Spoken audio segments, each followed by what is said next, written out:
내년 봄에 아들이 결혼합니다. 예쁜 예비 며느리와 알뜰살뜰 모아 전세금을 마련했다는데 돈이 부족해서 2억짜리 대출을 알아본다고 합니다. 금리도 높은데 매달 이자를 갚느니 저희 부부가 보태주고 싶은데요.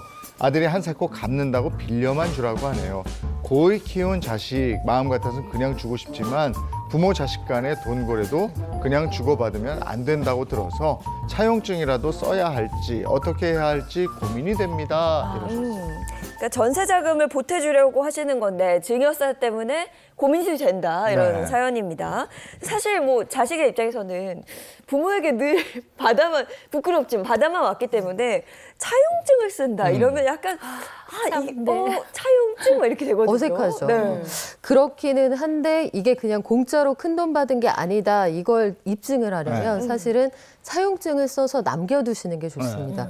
그래서 국세청에서 일단 부모가 자식에게 큰 돈을 준다라고 하면 요때는 요걸 증여로 추정을 해요. 빌린 거 아니구나, 그냥 받은 거구나라고 추정을 하기 때문에 만약에 연봉이 한 3천만 원 정도 되는 신혼부부, 맞벌이 부부가 한 20억 원짜리 아파트를 갑자기 샀다. 돈 어디서 났니? 그때부터 이제 조사가 들어가는 맞아요. 거고 부모님한테 꿨어요, 갚을 거예요. 요것만으로는 설명이 안 되는 거죠. 취득 자금을 누군가에게 받았다라고 추정을 하는 건데 그래서 증여가 아니다. 요거 갚을 거다. 차용증으로 입증을 하는 겁니다. 그러니까 본인들이 입증을 해야 되는 거군요, 이게. 그렇습니다. 이 관계가 돈을 꿔주고 빌려주고 요 이자 낼 겁니다. 갚을 겁니다를 입증을 하는 건데요. 차용증을 안 쓰고 몇억 원이 오고 간다고 요 상식에서 벗어난다고 보는 거예요. 네. 그래서 처음에 말씀드린 것처럼 현행법상 증여 공제라는 게 있기 때문에 그거 빼고 그거를 제외하고 나서도 추가되는 금액을 받았다라면 그거는 과세의 대상이 되고요. 앞서 말씀드린 것처럼 이 사연의 경우는 2억 원이라고 하셨잖아요. 그런데 혼자 받을 수 있는 돈이 내년 1월 1일부터 1억 5천만 원이니까 초과하는 5천만 원은 과세의 대상이 되는 겁니다. 그러면 증여세 계산은 어떤 식으로 되는 거예요? 증여세도 금액이 커지면 커질수록 누진이 되는 구조예요. 우리 전기요금도 많이 쓰면 많이 쓸수록 누진이 되잖아요. 맞아요. 네. 그거랑 비슷하다고 보시면 되는데 일단 증여세 세율표를 저희가 준비했거든요. 그걸 한번 보여드릴까요? 1억 원 이하는 10%, 그리고 1억 원에서 5억 원 구간은 20%.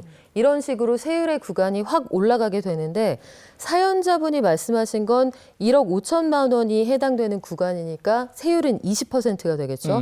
그러면 누진 공제액에서 그 증여 공제 대상이 1,000만 원입니다.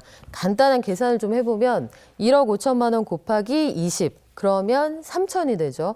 그리고 여기서 공제를 1,000만 원 해준다고 했으니까 3천 빼기 1,000은 2천.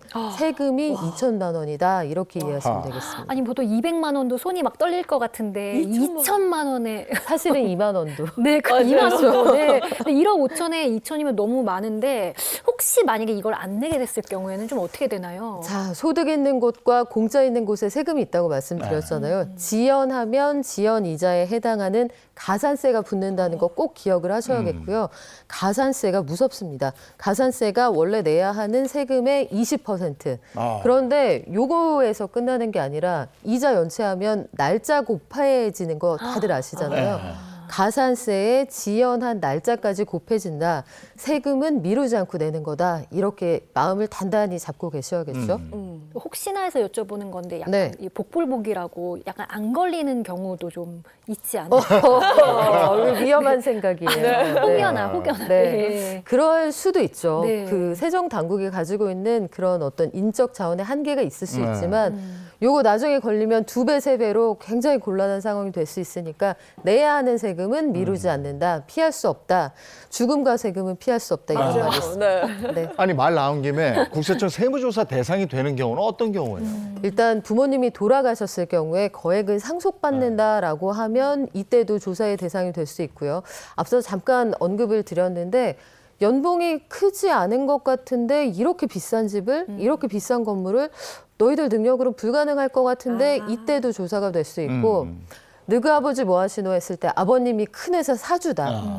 그런데 이 회사가 뭔가 세무조사를 받는다고 하면 사주 일가의 계좌를 들여다봅니다. 이때는 물론 국세청에서 먼저 통지를 하죠. 언제 어떤 이유로 세무조사를 한다. 그러면 그 소명 자료를 꼼꼼하게 준비하지 않으면 관련해서 굉장히 크게 문제가 될 수도 있습니다.